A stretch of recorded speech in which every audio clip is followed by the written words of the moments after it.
আপনাদের সবাইকে দেখে আমার মন এমনিতেই ভালো লেগেছে।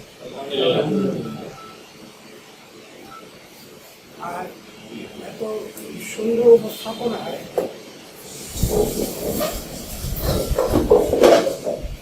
জহিরুল আলম না, জহিরুল আলম, জি জি, জহিরুল আলম, এত সুন্দর উপস্থাপনা, উপস্থাপনা যদি সুন্দর হয়, বক্তার বক্তৃতা সূচনা এবং আমি প্রথমে আমার ভাই আমার কাছে মনির চৌধুরী, তার সঙ্গে আমার সম্পর্ক অগ্রজের, এবং এই সম্পর্কটা 1982 সালে। আমার আরেকটা পরিচয় ছিল দীর্ঘদিন, আমি খেলার মাঠে প্রথম বিভাগ ক্রিকেট লিগের আম্পায়ার ছিলাম 21 বছর, সেটা 80 এবং 90 বছর। 80 দশকে কিছু সময় অন্য আমার সঙ্গে ক্রিকেট আম্পায়ারের দায়িত্ব পালন করি।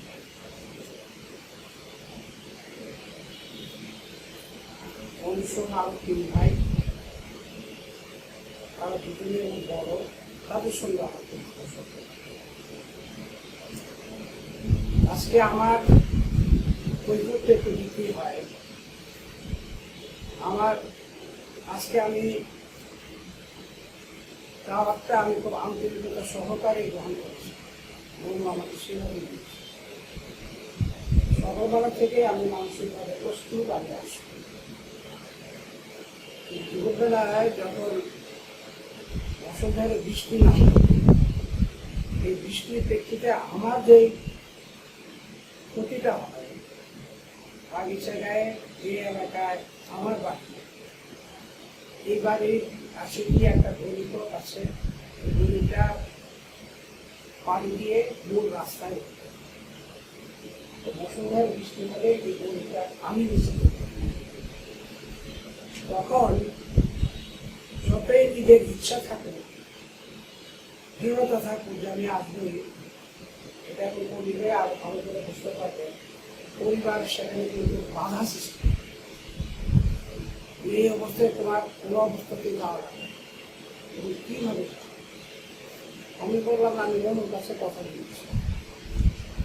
এর আগে মনু আমাকে শেষ এই সাময়িকীর অনুষ্ঠানে আরো একটি সুন্দর অনুষ্ঠানে বিশ্ব বাংলা কলেজে দাওয়াত করেছিল। আমি সেই দাওয়াতে গ্রহণ করেছিলাম। সেখানে একটা বানালো ডায়াবেটিক সমিতি। আমি ডায়াবেটিক সমিতির সূচনা লগ্ন থেকে আমি ব্যক্তিগতভাবে ডায়াবেটিক বুঝি, কিন্তু ডাক্তার জোরে জাহান যখন এই ডায়াবেটিক সমিতির গড়বার উদ্যোগ গ্রহণ করেছিলেন, আমি কোনো বিশ্ব বাংলা কাজ তখন তিনি একটা পত্রিকা অধ্যাপক আব্দুল সম্পাদক ছিলেন। আমি ছিলাম সেই পত্রিকার দ্বিতীয় ব্যক্তি, এবং সাংবাদিকতা থেকে আগ্রহ করে আমি কোনো কাজ দেওয়া হয়। সেই কারণে এই সূচনা লগ্নে আমাদের সদস্যতা রয়েছে, সেই সদস্যপদ আজও অব্যাহত আছে। তো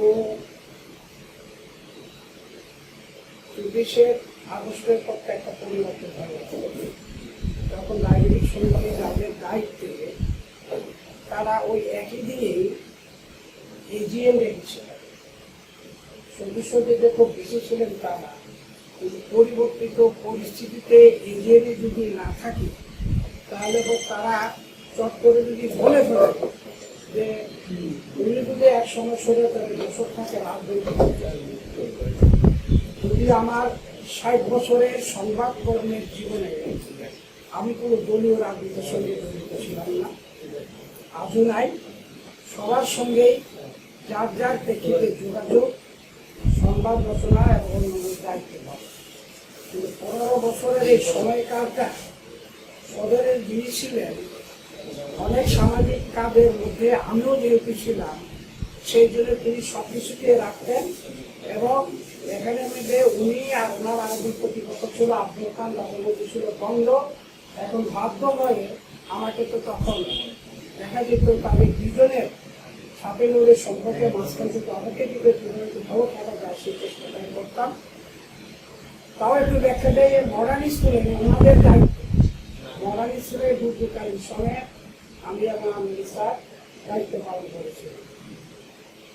সেই জন্যে ডায়াবেটিকের এজিএমে ওটাকে আমরা প্রায়োরিটি দিতে হয়েছে। সেখানে আমার ওই সময় আমি আপনাদের সবার কাছে দুঃখ প্রকাশ করছি যে এত আন্তরিক একটি দাওয়াত আমি সেই সময় রক্ষা করতে পারিনি, আজকে রক্ষা করতে পারলাম। সেই জন্যে আল্লাহ পাকের কাছে শুকরিয়া আদায় করি আপনাদের। আমি এই সঙ্গে আয়োজন করতে চাই, আপনারা যারা সময়ের অনেক মূল্য, সবাই যার যার জীবিকার দিক থেকে খুবই ব্যস্ত, এই সময় ব্যস্ত থাকা তো স্বাভাবিক। কিন্তু সিপিটি পরিবারের সদস্য হিসাবে আমি আপনাদের যতটুকু জানি, সেখানে হচ্ছে একজন মানুষের যে ধর্ম থাকা উচিত আমার মনে হয় আপনাদের প্রফেসর কবির চৌধুরী একটু আগে বক্তৃতা করলেন, ওনার বক্তৃতা পরে এখন আমার বক্তৃতা না করছে, যেহেতু দাওয়াত করা হয়েছে কথা বলি। উনি হচ্ছেন শিক্ষাবিদ এবং প্রকৃত অর্থে সারাটা জীবন শিক্ষার সঙ্গে থেকে শিক্ষার সবটুকু দিক তিনি যেভাবে হৃদয়ঙ্গম করেছেন তার সামান্য অংশ আমাদের সামনে তুলে ধরার মধ্য দিয়ে আমি অনেক আপনারা যারা আছেন যে কয়েকজন পরিচয় দিতে গিয়ে বাবার নাম, মায়ের নাম, গ্রামের নাম, কাজটা তুলে এগুলি চলে এটি নেয়। বড় বাবার নাম পর্যন্ত জানে এবং অনেক বিত্তবান বিত্তশালী নারী বিশেষ তাদের নামটা মনে করিয়ে না দিলে তার একটু কষ্ট, কিন্তু বৃত্তের অধিক সরাসরি আপনার গ্রামের নামটা বলতে একটু বিতর্কিত হয়। আমি সারা দেশে কবি চৌধুরী নামে দুজনকে জানি।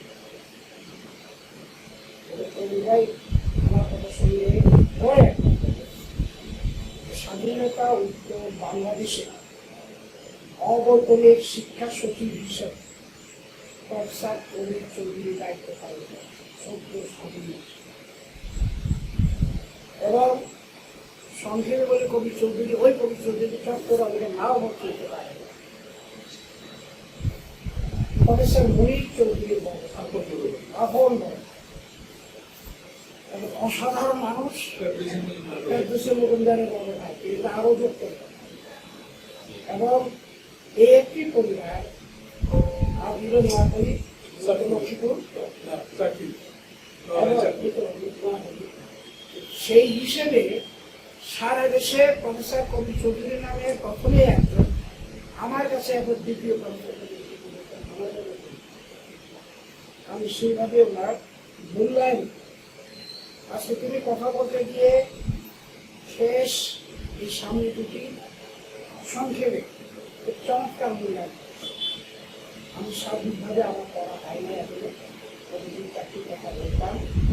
আমি এর আগে কয়েকটি শেষ প্রকাশিত হয়েছিল, তার সবগুলো আমাকে মনে দিয়েছিল। আমি অনেকে ফেসবুকে থাকতে পছন্দ করে, কিন্তু আমার ব্যক্তিগত জীবনে আমি পড়তেই পছন্দ। আমি রাত্রে ঘুমাবার পূর্বে চেষ্টা করি আমার কম্পিটিশনে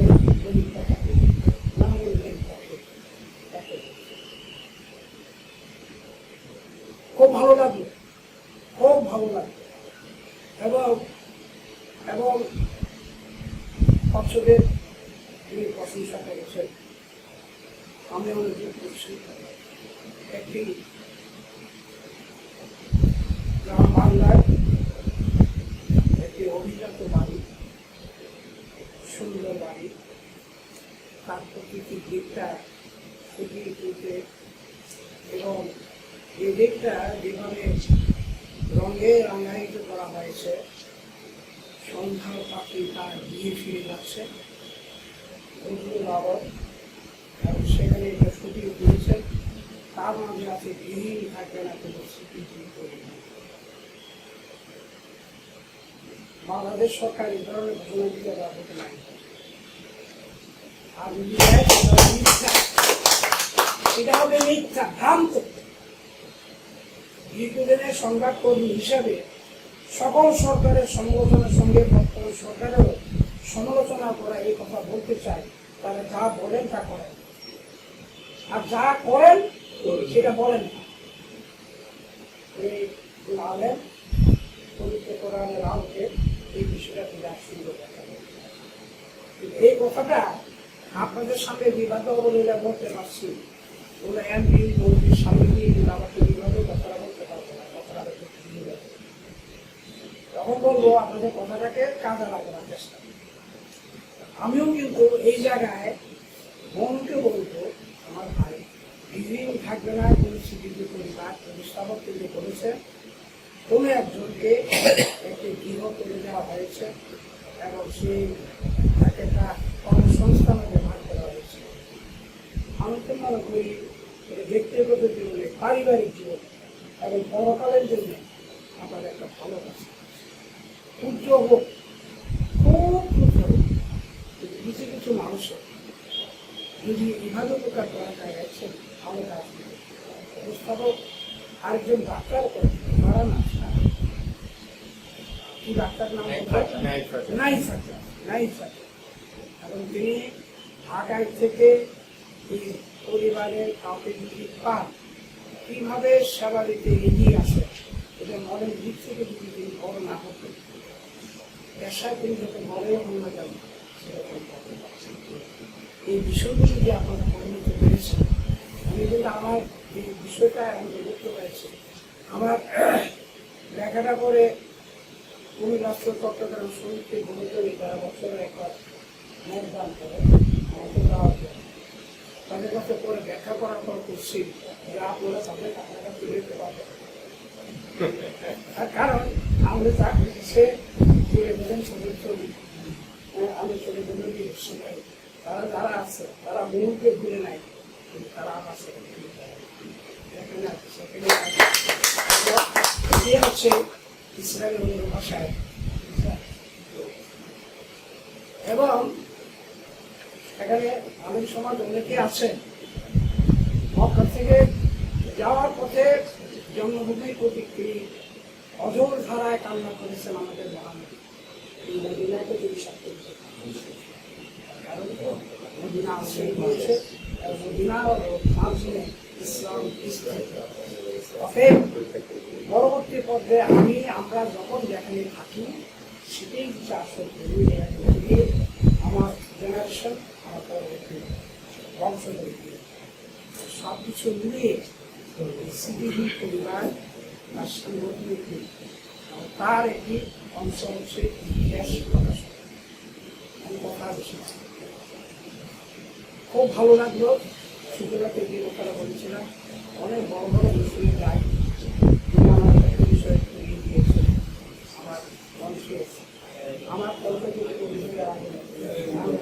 জানেন আমি কিন্তু ক্যান্সারের সঙ্গে লড়াই করছি।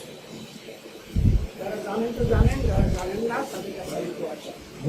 সেই ক্যান্সারের সঙ্গে লড়াই করে 17 সাল থেকে এই পর্যন্ত চিকিৎসায় আমার উন্নতি হয়েছে। আমি আমার চিকিৎসার কাজ ভারতের চেন্নাইয়ে, সেখানে আমি 6 বছরের 10 বার আমার আসা যাওয়া, সেখানে আমরা চিকিৎসা করে সেটা সাম্প্রতিককালে 4 দিন ফলো এটা আমি দেশে। এবং আমার তিনি যেমন কোনো শিক্ষা বোর্ডে কলেজ পরিদর্শক, সেই সময় তিনি যেহেতু কলেজ পরিদর্শক ওদের চেয়ারম্যান প্রফেসর দাস, কিন্তু কলেজ পরিদর্শকের দায়িত্বে আমি এবং আমাদের সকল কর্মকাণ্ড বিশেষ করে আমাদের কলেজে সেই কন্ট্রোনালিটি আমার ক্যান্সার। সেই জন্য আমি 2 বছর কথা বলতে পারি নাই। সবাই বলতে হয়তো তুমি চিরকালের বছর হয়ে গেল, কিন্তু বর্তমান চিকিৎসায় সকল ব্যবস্থা আছে, কিন্তু সেক্ষেত্রে অনেক এই ব্যয়বহুল বলে অনেকে ক্যান্সারের চিকিৎসা করাতে পারে না। বিদায় নেয়। আমার পরিবার এইভাবেও চিকিৎসা করিয়ে নিয়েছে, আমি ওর সাথে কথা বলতে পারি। তবে খালি মতো কথা বলবার মাইকে আমার কথা বলা কিন্তু 5 থেকে 10 মিনিট বেশি। মোবাইলও আমার যে কথা শুনলাম বলে যাও আছি বিষয় আজকে সন্ধ্যাটা আমার খুব ভালো কাটলো। এই মানুষকে ধন্যবাদ। একটা দৃঢ় ভাই বাবন করে আগে হাজার হাজার নমুনে রাখতাম।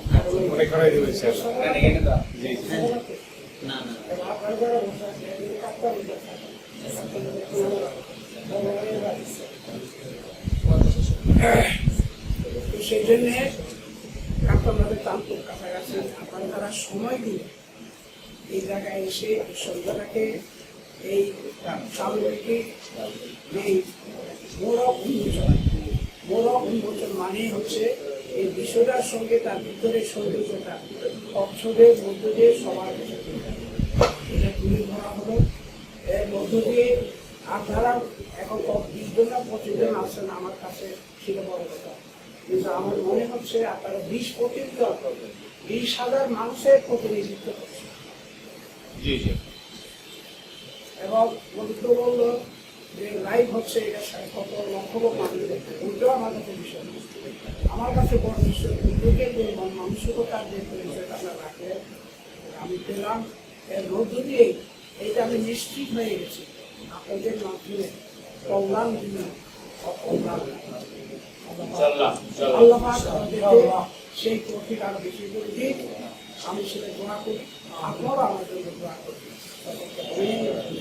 আসসালামু আলাইকুম।